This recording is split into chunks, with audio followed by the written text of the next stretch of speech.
The nations united against Israel. The gathering storm. The United Nations resolution against the Israeli settlements, made possible by the abstention of the United States from the vote, claims that Israeli settlements in the West Bank are illegal under international law.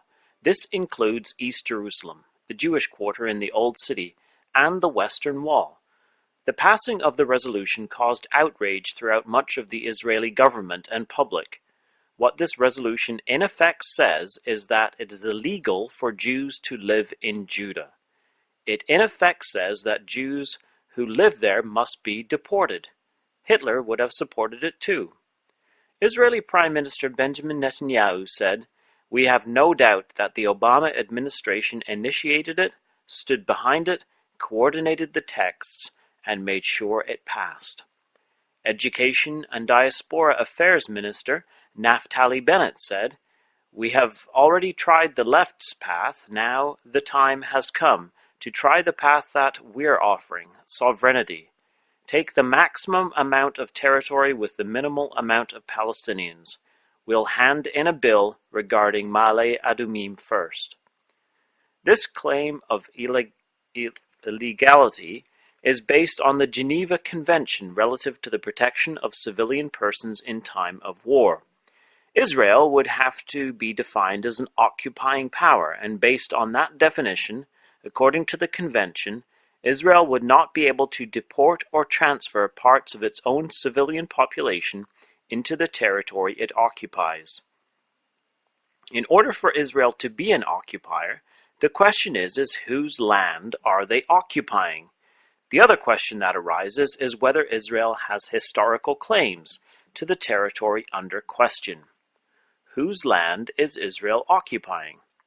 The first thought would probably be that the territory belongs to the Kingdom of Jordan. However, Jordan has no legal claim to the territory. Jordan occupied the land from 1948 until 1967. They annexed it in 1950, but this was never recognized as legitimate. In the historian Martin Gilbert's book, Jerusalem in the 20th Century, he wrote,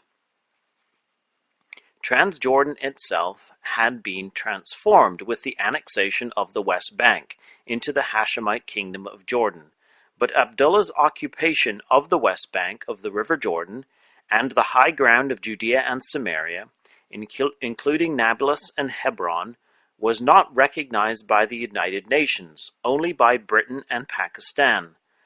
The name Jordan became, however, within a short time, the accepted name of the enlarged state. If Britain still had the authority granted it by the League of Nations when the land was under the British mandate, their recognition of Jordan's annexation would have held some weight, but the fact is they didn't, and Jordan's annexation was not recognized. Before the State of Israel, the land was under the British mandate, and no one would entertain the idea that the British had any sovereign rights to the land today. Before the British mandate, the land was under the rule of the Ottoman Empire for centuries.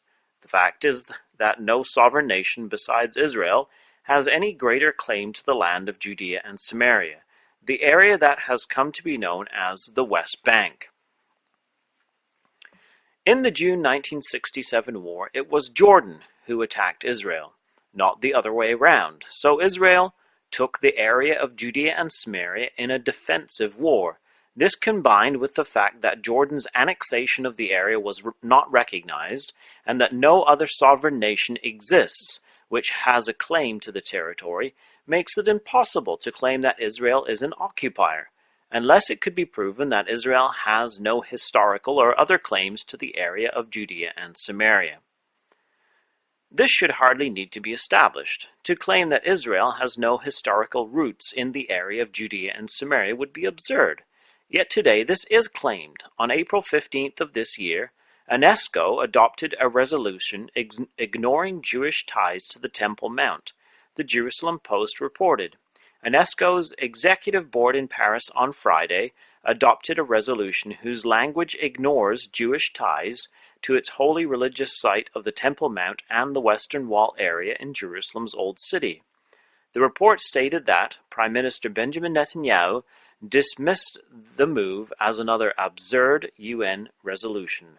Netanyahu said, UNESCO ignores the unique Jewish connection to the Temple Mount, the site of two temples for 1,000 years, and the place to which Jews prayed for thousands of years. The UN is rewriting a basic part of human history and proving that there is no low to which it will not reach. Constantly, archaeological discoveries are brought to light, proving again and again the Israeli-Jewish connection to the land. The Dead Sea Scrolls, which contain the founding documents of the Jewish nation, written in Hebrew, were discovered in the area known as the West Bank. To deny the Jewish-Israeli connection to Jerusalem, the Temple Mount, Hebron, Bethlehem, Bethel, Shiloh, Shechem, and many other places in Judea and Samaria is a complete denial of history. In modern history, before the State of Israel was established, there were a number of Jewish communities in the area, now known as the West Bank. There was an old Jewish community in Hebron that had been massacred by the Arabs in 1929. Any survivors were expelled by the British. The Gush Etzion settlement block just south of Jerusalem near Bethlehem was destroyed in the War of Independence. Most of the inhabitants were massacred by the Arabs. Of course, Jews had been living in Jerusalem for centuries and praying at the Western Wall. So what does the Bible say? The prophecy of Joel chapter 3 talks about the time when Jerusalem will be holy and no strangers will pass through her any more. In Joel 3 verse 17, God says through the prophet, "So shall ye know that I am the Lord your God, dwelling in Zion, my holy mountain. Then shall Jerusalem be holy, and there shall no strangers pass through her any more." This passage, and a number of others, is set in the context of Joel chapter 3 as a prophecy of the future, when the promised kingdom of God will be established upon the earth. This makes Joel 3 a very pertinent chapter for our time when we read the first verse.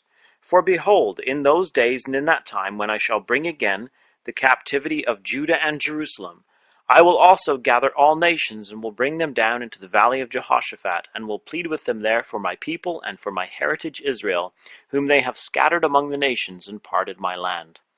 The great event leading to the bringing again of the captivity of Judah and Jerusalem took place in June 1967, when Israel regained this biblical heartland in the Six-Day War.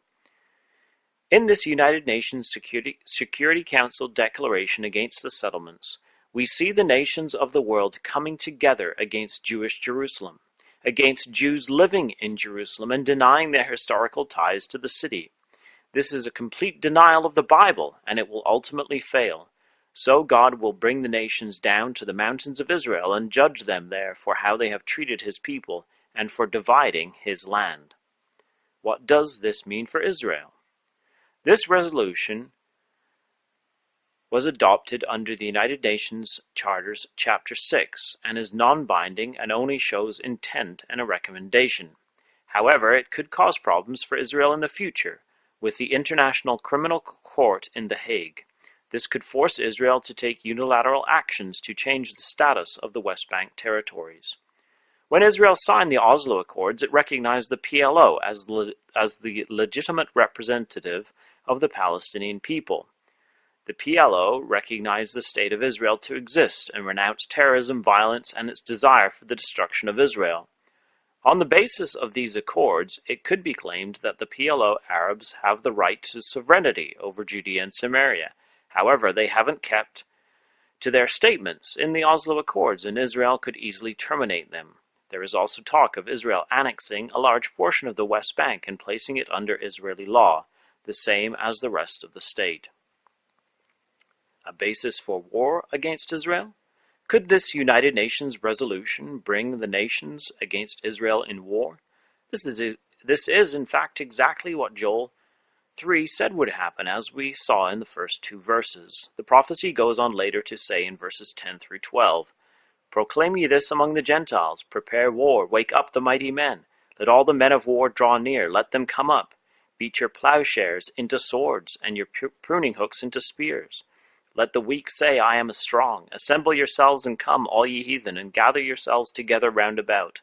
Thither cause thy mighty ones to come down, O Lord. Let the heathen be wakened, and come up to the valley of Jehoshaphat.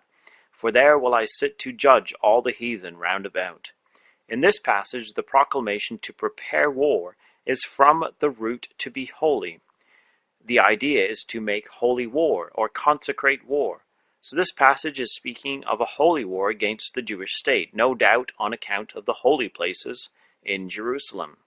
In the prophecy of Ezekiel 38, the prophet speaks of a great host invading Israel from the north. They will come down upon the mountains of Israel and those that dwell in the midst of the land. The mountains of Israel in the midst of the land is a clear description of the part of the land known today as the West Bank, the area of this land that is so controversial. Shortly after passing the UN anti-settlement resolution, U.S. President-elect Donald Trump tweeted, as to the UN, things will be different after January 20th. We certainly see a very anti-Israel administration on the way out and what appears to be a very pro-Israel administration on the way in. It seems that the stage is being set for some great events to take place in Israel as we inch very close to the Jubilee celebrations in Jerusalem commemorating 50 years of the reunification of the Jewish city. The gathering storm sends a powerful message that the time of the Gentiles are drawing to a rapid close. And they shall fall by the edge of the sword, and they shall be led away captive into all nations, and Jerusalem shall be trodden down of the Gentiles until the times of the Gentiles be fulfilled. Luke 21:24. This has been David Billington with you for this week's Bible in the News on www.bibleinthenews.com.